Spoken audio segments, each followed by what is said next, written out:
Hello everybody. Today we are going to be discussing some of the different string tools that you can find either on a job site or be used around the house. Now, if you're trying to stake out for long areas or you want to try and know if you are dealing with straight lines on a theoretical surface or theoretical wall in this case, you can use a string line. By staking one point and then dragging this out to the other point, you can see where the straight line intersects for the areas that you want, or confirm that a straight line is going to be parallel to an adjacent line. The simplicity to it is that it's just a piece of string. It's just around a spool. It's very cheap and very easy to get a hold of.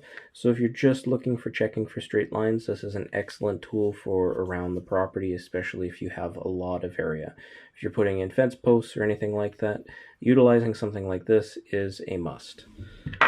Now, if you are planning on working on a piece of wood, like this piece of wood, you may need chalk.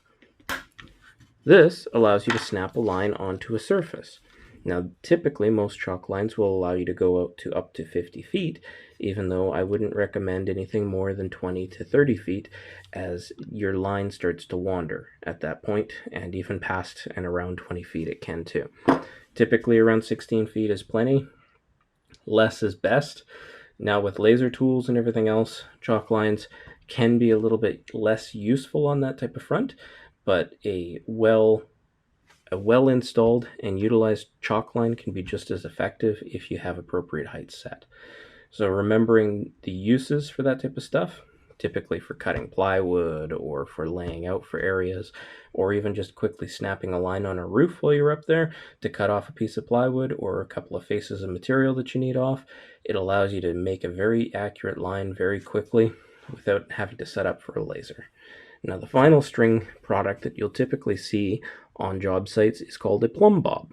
This you'll hang from the top, usually offset from the wall, so that way you can judge where plumb is, and an equal distance away from the wall at the bottom, you can drop this down, usually hanging just shy of where the actual surface is down below.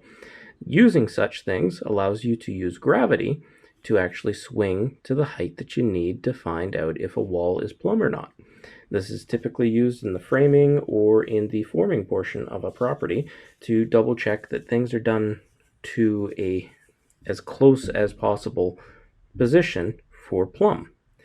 If it isn't, or you need something for checking and other types of surfaces, plumb bob might not be necessary. But if you need to quickly grab a line and the only thing you've got is a chalk line, you can do this. Use a measuring tape, line it up, and go from there. Most of the time nowadays, you'll have a square or you'll have a level or any number of other things that are around, even a piece of 2x4 that's straight. But if you're desperate, you really need to check something, and the only thing you've got is a string product, it works perfectly well if you pull it in nice and tight and you actually hold it across the surface. Sometimes with plumb bobs, I'll get into more detail with these, they will be labeled with weight. Most of them are around the 8-ounce mark, as that typically what does the best. But again, too, it is a little bit of a nuanced type of tool, but it is still heavily used within the trades or even for just checking on properties. Hope this has been informative and helped you out.